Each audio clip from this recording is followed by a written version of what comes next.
खुलुमबाय रायजोफोर दासिमनि माखासे खौरांफोर लानानै फैदों नोंथांमोना भिडिअखौ जोबजासिम नायलांदो आरो भिडिअखौ मोजां मोनोब्ला अन्नानै मोनसे लाइक खालामदो आरो चेनेलखौ साबस्क्राइब खालामाखैब्ला सानफ्रोमबोनि खौरां लानो थाखाय साबस्क्राइब खालामनानै बेल आइकनखौबो अलाव होनानै लादो।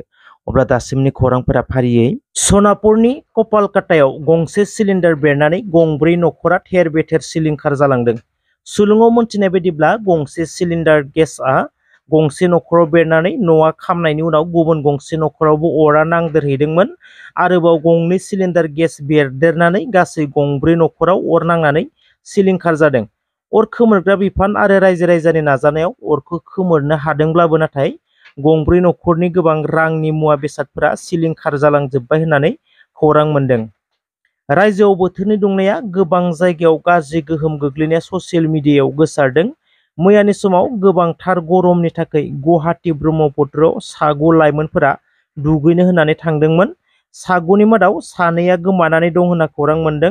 बिसोरनि मबाइल फनखौ दै जिङाव बोखांनो हादों, नाथाय सानै लाइमोनखौ नागिरनानै मोनाखै। सन्देह खालामनाय जादोंदि बिसोर सानैया दैयाव गबलांबाय होनना सन्देह खालामदों। गोमानाय लाइमोनफोरा गुवाहाटी नारेंगी फरेस्ट गेटनि चिन्मय पाठक आरो अर्जुन नाथ होनना मोनथिनाय जादों। बिसोर गासै सागु लाइमोनफोरा बेलासिनि 3 बाजिसो समाव ब्रह्मपुत्रआव बेरायनो होननानै थांदोंमोन। माखासे मोखां सुदों, माखासेया दैयाव ओंखारनानै दुगैदोंमोन। नाथाय दैयाव ओंखारनाय माखासेया दैनिफ्राय ओंखारबोफिनाखिसै आरो बिसोर दैयाव गबलांबाय होननानै सन्देह खालामनाय जादों। एसडीआरएफनि हान्जायाबो फैनानै नागिरदोंमोनब्लाबो नाथाय मोननो हायाखै होनना मोनथिनाय जादों। फरेस्टनि हाखौ दखल खालामनानै लानायफोरनि थाखाय बिटिआरनि सीएम प्रमद बर'आ माखासे गोनां बाथ्रा बुंनायजों लोगोसे वार्निं होनायखौबो नुनो मोन्दों। जाय सुबुंफोरा गावनि हा थाखानायनिबो गोदानै हाग्रा दाननानै आबादफोर मावनानै दङ बिथांमोननि थाखाय गोनां बाथ्रा बुंदों सीएम प्रमद बर'आ। जायफोरा क'क्राझारनिफ्राय आरो गुबुन गुबुन जायगानिफ्राय फैनानै उल्टापानि हाग्रा ओनसोलाव गुवार गुवार हा आवग्रिनानै दखल खालामनानै लादों, बिथांमोन साफ्रोमनिबो सायाव एक्सन लानाय जागोन होननानै बुंदों। आरो जायफोरा अलरेडि फरेस्टनि हाग्राखौ दाननानै न' बां लुनानै थादों बिथांमोनखौ साफ्रोमखौबो गाव गावनि न'आव थांफिननो खावलायदों प्रमद बर'आ। जुदि सोरहाबा जेरावबो हा गैथाराब्ला बिथांमोननि थाखाय पार्मानेन्ट रेसिडेन्सनि थाखाय बेबस्था लागोन होननानै बुंदों। जुदि गुरैयै खावलायनायावबो मानियाब्ला बिनि सायाव एक्सन लायोब्ला गाज्रि मोननो नाङा होननानै बुंदों। सुबुं माहारिया थांनानै थानांगौब्ला हाग्रा ओनसोलखौ आरो बिफां लाइफांखौ बासायनानै लाखिनाया इउपिपिएलनिल' बिबान नङा। बे हायाव इउपिपिएलआबो थागोन, बिपिएफआबो थागोन, गासैबो थांनानै थानांगोन। गासैबो थांनानै थानांगौब्ला बिफां लाइफां हाग्रा ओनसोलखौ बासायनानै लाखिनाया बयनिबो बिबान आरो बेखौ लानानै पलिटिक्स खालामबाय थानाया मोजां नङा। बेखायनो गासैबो इउपिपिएलआनो जा बिपिएफआनो जा लोगोसेयै हाग्रा ओनसोलखौ बासायना लाखिनांगोन होनना बुंदों सीएम प्रमद बर'आ। सोरबाफोर जुदि गावनि हा हु थाखानानैबो रांखान्थि जेंनानि थाखाय हाग्रा सिफायनानै आबादफोर मावनानै थाफैदोंब्ला बे जायगानिफ्राय थांफिननो खावलायदों आरो थाखा फैसानि जेंनाफोरनि सायाव बिटिआर सरकारनिसिम फोरमायना लानो होदों। बेनि सायाव बिटिआर सरकारा बेबस्था लागोन होननानै बुंदों सीएम प्रमद बर'आ। ट्राइबेल बेल्ट एन्ड ब्लक रैखाथिनि सोमोन्दै गुवाहाटी हाइकर्टनि उकिल बिमल चन्द्र मुसाहारिया मा बाथ्रा फोरमायदों नोंथांमोना भिडिअखौ जोबजासिम मोजाङै नायजोबलाङोब्ला बुजि मोनगोन। आं देखायबावनोसै आरो मोनसे बाथ्राखौ बे बिटिसिनिफ्राय पाब्लिकेसन जानाय बेखौबो नायनो हागोन नोंथांमोना। बेखौबो बे सिगांनि गभर्नमेन्टनो उननि गभर्नमेन्टनो बिदि लानो नाङा। खौसे बड'फाया बे बाथ्राखौ बुंलाङाखैमोन। फारि फारि फारि फारि एमेन्डमेन्ट जालांदों। फारि फारि ministry of law' and justice legislative डिपार्टमेन्टनिफ्राय नै बेहाय लिरदों निउ दिल्ली डेटेड 8 सेप्टेम्बराव गेजेट नटिफिकेसन लाबोदों, व्हाइट पेपार लाबोदों 8 सेप्टेम्बराव।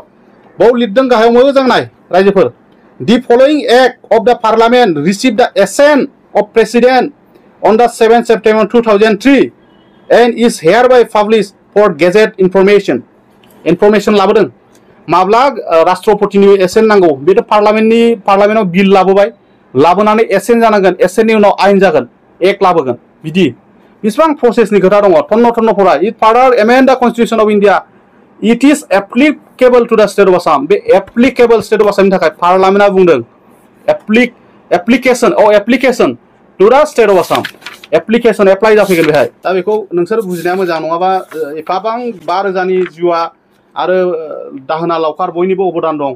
नोंथांमोनाथ' आन्दलन खालामदों नङा होमबा नोंथांमोननि सेक्रिफाइस डेफिनेसन अफ सेक्रिफाइस गोबां 5,000नि जिउआ आरो दाहोना लावखार बयनिबो अबदान दं नोंथांमोनाथ' आन्दलन खालामदों नङा होमबा नोंथांमोननि सेक्रिफाइस डेफिनेसन अफ सेक्रिफाइस माने बलिदान होनायखौ बुजायो आन्दलन खालामनाया जोंबो हायो नोंबो हायो दायथ' मोनोबा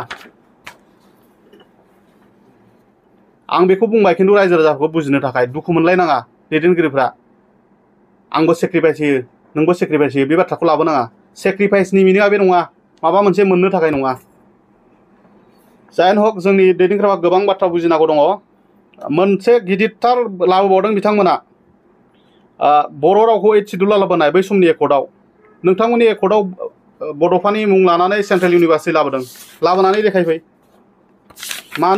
मानि थाखाय IAS अफिसार जायो एसेबां ट्रेनिं लानानैसो जायो नोंसोरथ' आरामसे सेटेल खालामहरदों नोंसोरनि बुजिनो रोङियाव बिसोरथ' IAS बिसोरलाय मोजाङै बिदिनो खालामखागोन बिसोरलाय पलिटिशियान ओरैनो गिदिर पलिटिशियान जानो हाया ब्रेन थानांगोन ब्रेन ड्रेन जानांगोन गासै बाथ्राखौ एनालाइसिस खालामनो हानांगोन ल अफ इन्टारप्रिटेसन बुजिनो हानांगोन एकर्डनि मोनफ्रोमबो दफाखौ नोंसोर फरायनांगौमोन एटलिस्ट उइदाउट ब्लाइन्डलि मानो एकर्ड खालामदों होननानै गावखौनो बुंनानै लायो उमुगा फरायनो मोनाखै माने एकर्डआव सहि होनाया मिनलेस बेना खोथाया नंगौना नङा ओमफ्राय इन्डियान कन्ट्रेक्ट एक्ट मथेबो बे एक्सेप्टेन्सनि नङा नाल एन्ड भइड इटसेल्फ बे मोनसे आरोखि नाल एन्ड भइड जायो थारमाने नों मोजां फरायनांगौ कन्टेन्ट्सफोरखौ टार्म्स एन्ड कन्डिसनफोरखौ मा दं बेहाय होमबासो एग्रिमेन्ट मोनसेयाव सहि होयो बेयावनो ओरैनो बुजिखायो दा बेफोर बाथ्राखौ लाजिनांगौ गिनांगौ गैया इन्ट्रस्पेक्सननि गोनांथि दङ बे आंगोनि बिदाफोर नोंसोर एकदम दुखु मोननाङा आंनिनो आंगोनि बिदा गोजा नामखौ लाला आङो दिनैनि दिनाव नोंसोर आंखौ आरो गाबोन माबा मोनसे बुंनोबो हागौ ना नङा होमबा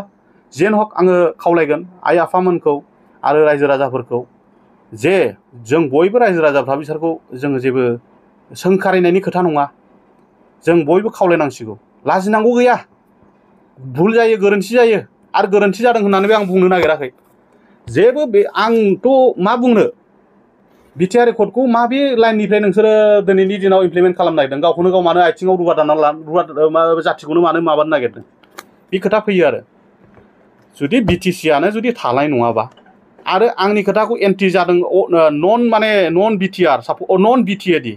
नन बिटिएडनि थाखाय माबा मोनसे डिफारेन्स आं खोथा बुंनो नामा बेबो नङा बेखौ जाहाथे नन बिटिएडनि मानसिफ्रा साननो नाङा दुखु मोननो नाङा नन बिटिसिनि मानसिफ्रा जे जोंनि बिटिएडि बा बिटिसिआ बासायब्लासो नोंथांमोननि खाथियावबो जों गसंथाहैनो हागोन दिनैनि दिनाव भुल जाबाय BKWSनि सिटुएसनखौ नोंथांमोना बयबो मिथिगौ मा अबस्थायाव दङ दा बेफोरखौ गासैखौबो नायोबा मोनसे थासारिया माने मोजां नङा होमबा गुलाय गुजाय जाहाथे बे गुलाय गुजायनिफ्राय आरो माखासे जोंनि पेरेन्ट अर्गेनाइजेसनफोरखौ आङो क्रिटिसाइज खालामनो लुबैया आं सासे आइननि स्टुडेन्ट हिसाबै जोंनि स्टाडिनिफ्राय जा मोनो आं मोनसे बुस्थुखौसो आं खावलायनो लुबैदों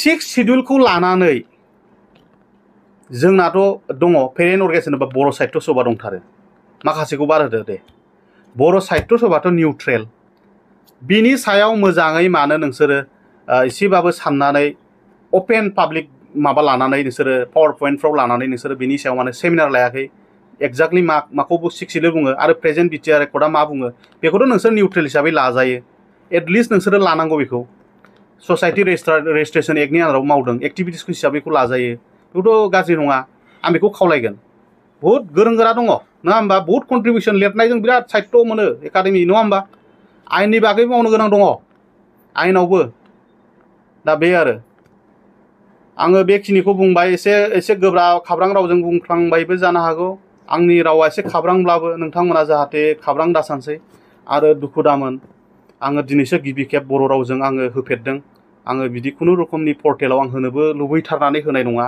आङो नैबे जिनाखि ट्राइबेल बेल एन्ड ब्लक बिनि सायाव कनसेप्टआ क्लियार जानांगौ बेहाय गिनांगौ माबा मोनसे दावराव दावसि जागोन बे नङा बुजाय आजाय जोङो बिसोरखौ बुजायनानैबाबो जायगाखौ दोरदहोनानै जोंनि फाट्टा लेन्डनिफ्राय आरो जोंनि ट्राइबेल बेल एन्ड ब्लक बे जोंनिसो हा बेयो जोंनिसो हा ट्राइबेलफोरनि हा बेकवार्ड क्लासेसफोरनिसो हा बेखौ मानो जोङो गभर्नमेन्टआ फावसायनांगौ गावनि राजनितिकआ जेब्लानाखि बर' हारिया मोजाङै थांनानै थागोन होमबासो राजनिति थावरिगोन नों दिनैनि दिनाव राजनिति खालामगोन ना होमबा गाबोननि दिनाव जोंनि राजनिति केरियारा जोंनि फिसा फिसौनियाव जोबहैजोबगोन मा थागोन जोंहा बेखिनि आरो दानि बिटिसि बासि बिथाङाबो मोनसे समनि बै समनि आन्दलनकारिमोन उदय आसल बिग्रा मानसिमोन किन्तु बेबो सासे बिराद माने ओरै साननाङा आरो कन्ट्रिबिउसन जेराव थायो बेनाबो कन्ट्रिबिउसन थायो आरो नोंनि आन्दलन खालामनायल' कन्ट्रिबिउसना बिसिनि कन्ट्रिबिउसनानो बर'नि फार्स्ट जास्टिस जानाय गुवाहाटी हाइकर्टआव प्रनय कुमार मुसाहारि बिथांमोन बायदिखौ जोङो जेब्लायबो जोङो जोंनि दल संगठनफ्रा आं लेंहरबायदों नामा आं नुवाखै किन्तु फार्स्ट हाइकर्टनि जास्टिस बिथांखौ जोङो गोबाङानो सिनायखायो किन्तु आं पुराना मानसि दैदेनगिरिफोरजों रायलायबाय किन्तु हाइकर्टनि जास्टिस होननाय माने साधारन बाथ्रा नङा आरो